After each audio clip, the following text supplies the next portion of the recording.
এখানে এসেছি শঙ্কর চন্দ্র মন্ডল, পিতা বদন চন্দ্র মন্ডল, গ্রাম পশ্চিম কায়েতপাড়া, পৌরসভার 1 নম্বর ওয়ার্ড। তার মৃত্যুর সংবাদ এখানে আসি।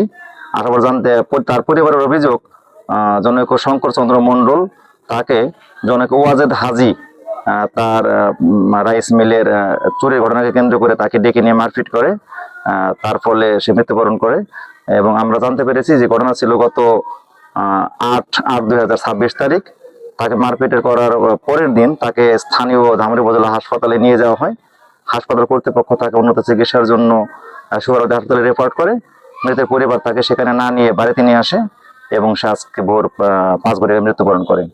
আমরা এখানে লাশের সুতাল রিপোর্ট তৈরি করেছি, লাশের যাবতীয় কাজ প্রক্রিয়া দিন, সেই সাথে মৃতের পরিবার আমাদের কাছে লিখিত অভিযোগ দায়ের করলে আইনগত ব্যবস্থা গ্রহণ করা হবে।